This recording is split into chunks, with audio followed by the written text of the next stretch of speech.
Yesterday, the Obama administration confirmed that American hostage Kayla Mueller had indeed been killed by ISIS. And today, there are disturbing new reports that a rescue mission to save her life may have been delayed.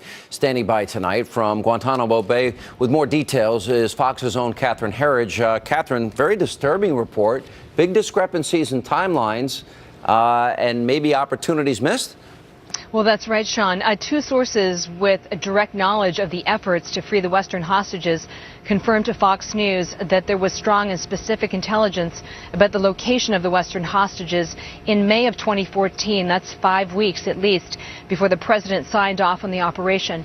And the intelligence, we're told, was so specific that there was even the identification of a building they believed was holding the hostages in the ISIS stronghold of Raqqa, Syria. And even more significantly, during that period of time, the hostages had been held in the same location for at least 2 weeks, and this is highly unusual because typically hostages are moved every day to obfuscate their location. Now, the White House is not disputing our reporting, simply saying that the president signed off on the operation when he felt there was strong intelligence and they had the best opportunity for success.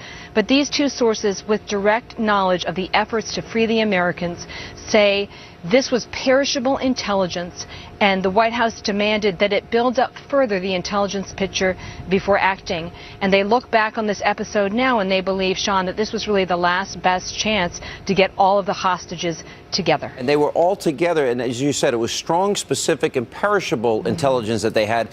The May timeline, though, conflicts with the administration's claims that the White House signed off on the operation as soon as the intelligence was gathered. There was a gap.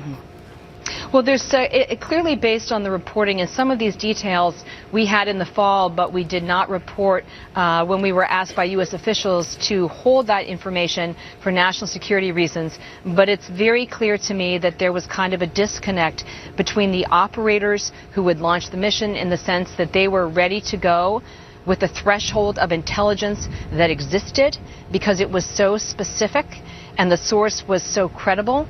But the White House wanted to wait. They wanted the intelligence picture to build up even further. We can never know whether, if that rescue mission was launched late May, early June, whether it would have been successful.